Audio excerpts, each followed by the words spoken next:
तो गृह मंत्री अमित शाह को देख रहे हैं आप। इस वक्त बांग्लादेश सभागार के बाहर मौजूद हैं विश्व भारती विश्वविद्यालय में, और मीडिया से बात करने के लिए गाड़ी से उतरकर अमित शाह बाहर आए। इसके पहले सभागार में छात्रों के साथ, अध्यापकों के साथ संवाद किया उन्होंने, और अब वहां से निकल रहे हैं। बाउल परिवार के यहाँ भोजन करने के लिए जाना है, लेकिन उसके पहले वो मीडिया से बात करने के लिए रुके।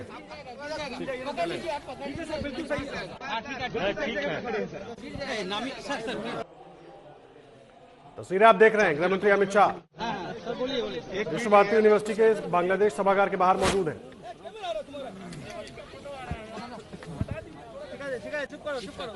भाई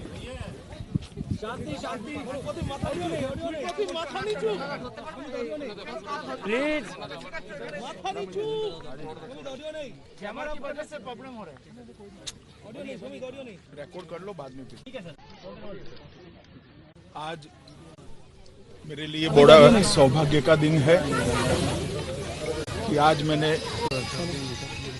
विश्व भारती में जाकर वो महामानव को श्रद्धांजलि देने का मुझे मौका मिला,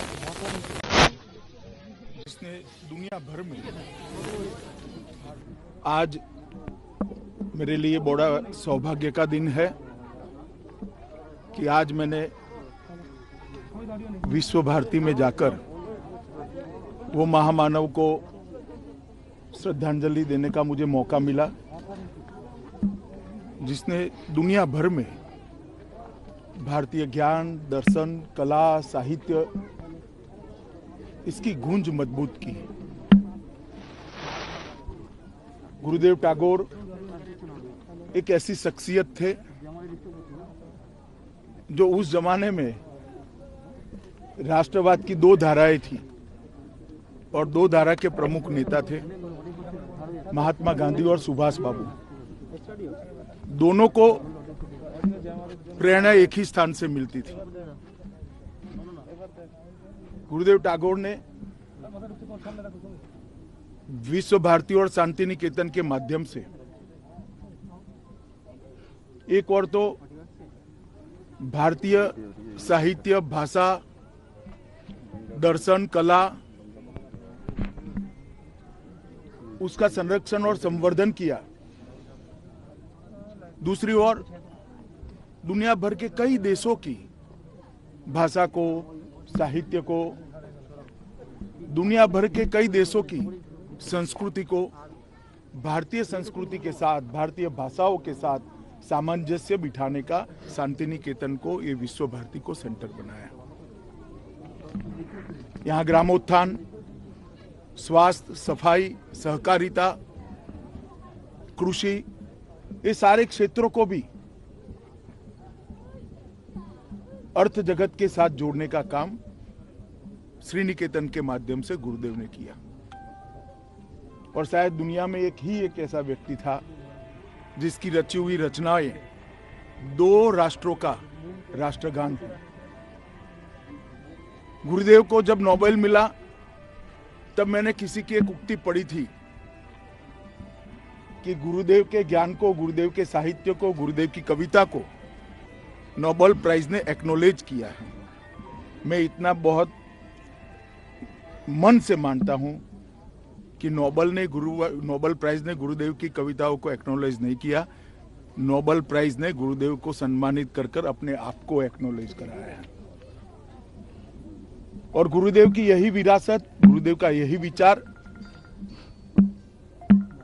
जो बताते थे शिक्षा का उद्देश्य संकीर्णता की सभी बेड़ियों को तोड़ना हो सकता है और यथार्थ को सबसे अच्छे तरीके से जानना हो सकता है।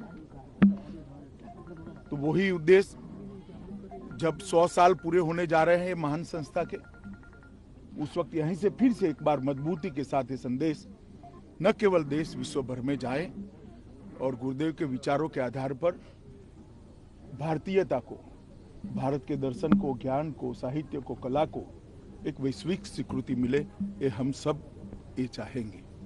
आज मैंने गुरुदेव जहाँ रहते थे वहाँ भी कुछ समय बिताया, महात्मा गांधी जहाँ रहे थे वहाँ भी थोड़ा समय बिताया, और ये महान शख्सियत को, ये महान व्यक्तित्व को श्रद्धांजलि देने का मुझे मौका मिला। इसलिए मैं अपने आप को भाग्यशाली समझता हूं। धन्यवाद। बहुत धन्यवाद। तो गृहमंत्री अमित शाह को सुन रहे थे आप।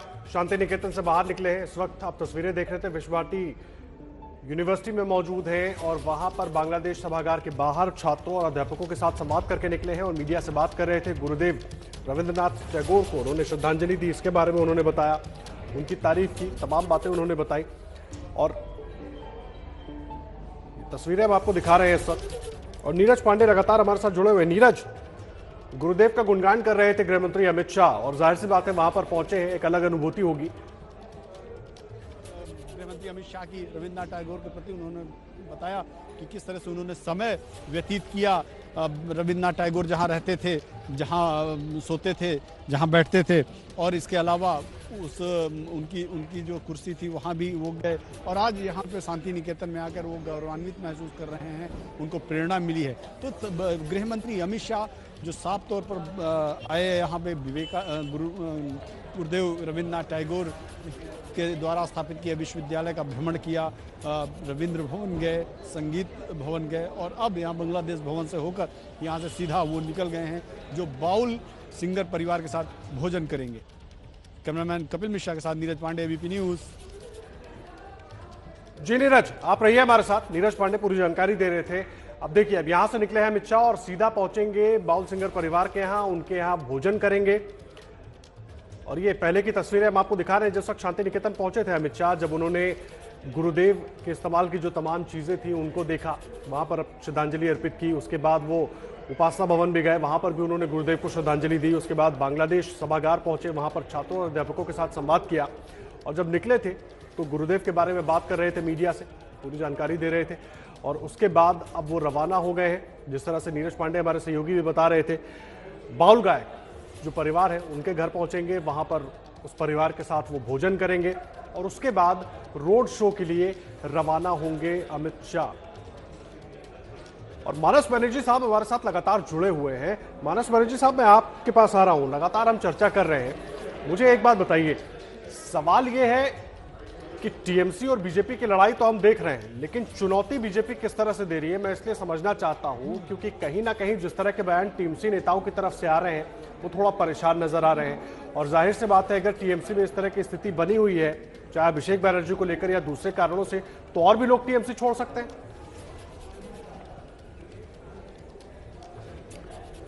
हेलो जी हाँ, चुनौती तो है। ये तो हेलो, आप सुन रहे हैं? जी कहिए कहिए। हेलो, हाँ, चुनौती तो जबरदस्त चुनौती है क्योंकि अभी देखिए ये जो अमित शाह, शुभेंदु और उसके साथ साथ जो विधायक छोड़ के आया, तृणमूल कांग्रेस को छोड़ के आया, तो उसने किया होगा। एक बात है, ये जो चुनौती है ये अभी उसको आधार बना। एक सबसे बड़ा चीज़ है कि ये बीजेपी ने अभी नॉर्थ बंगाल को कब्जा कर लिया। अभी नॉर्थ बंगाल कब्जा करने के बाद इधर धीरे धीरे आगे बढ़ रहा है कलकत्ता, लेकिन कलकत्ता में इतना असर नहीं है। लेकिन फिर भी एक ओवैसी आ रहा है, असदुद्दीन ओवैसी भी आ रहा है। असदुद्दीन ओवैसी मुझे बताया 40 सीटों पे कंटेस्ट करेंगे। तो 40 सीटों पे कंटेस्ट करेंगे तो ममता के कम से कम वहां 25 सीट नुकसान हो जाएगा। फिर भी वो जीतने के बाद ममता जी के साथ ही रहेंगे। फिर भी मैं कह रहा हूँ जो कोई जाए मुस्लिम वोट को काट के ये बीजेपी को फायदा आगे बढ़ा देगा। लगता है बीजेपी का रास्ता के पूरा तैयार हो रहा है। आसपास में रहेंगे, सत्ता के आसपास में रहेंगे। ठीक है, बीजेपी। ठीक है, आप रहिए मानस बनर्जी साहब। नीरज पांडे एक बार फिर से जुड़ गए हमारे साथ। नीरज, वहां से गृहमंत्री निकल चुके हैं, कितना वक्त लगेगा उनको बाउल सिंगर परिवार के यहां पहुंचने के लिए?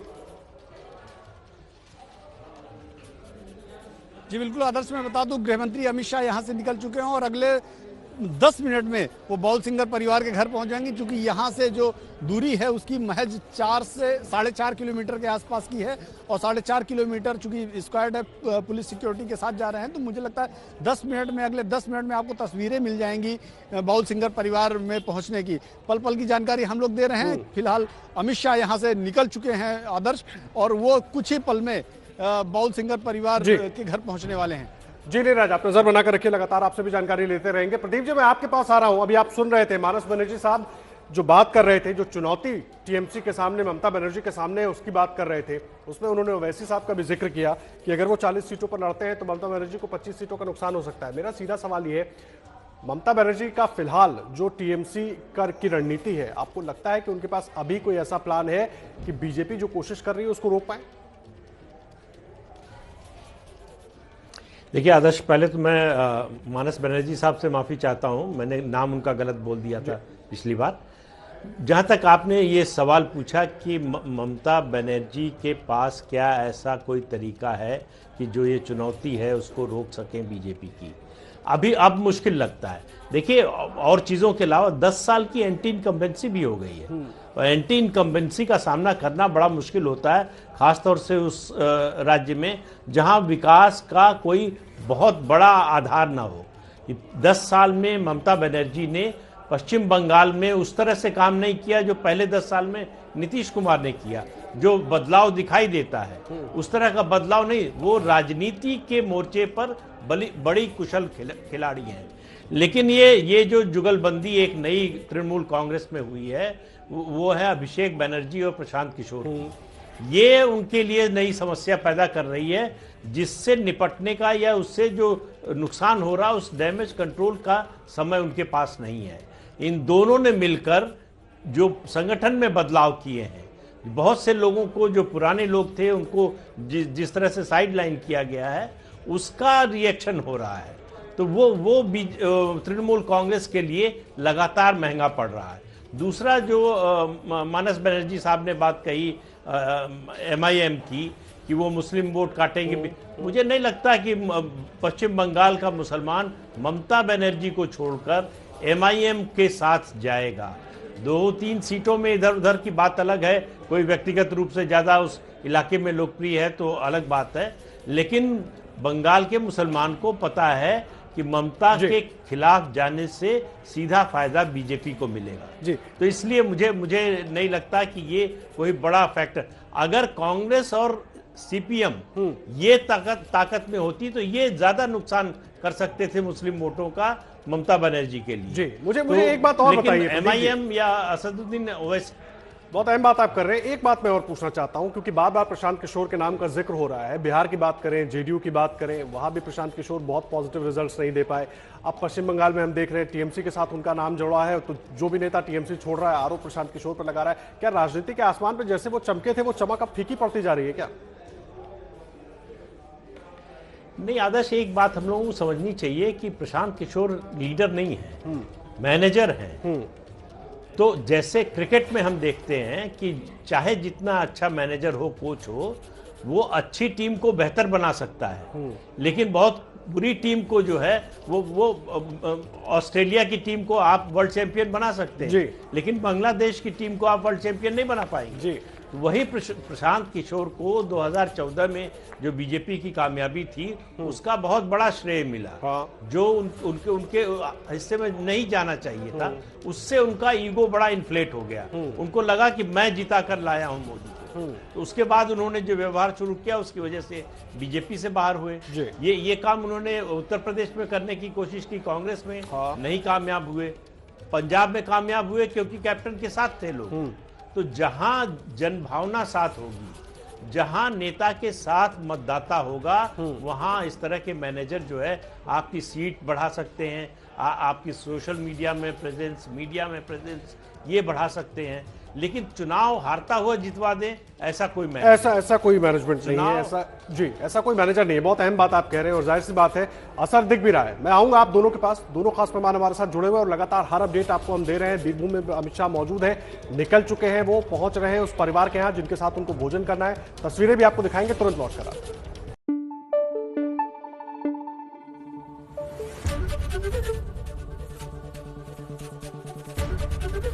ABP न्यूज आपको रखे आगे।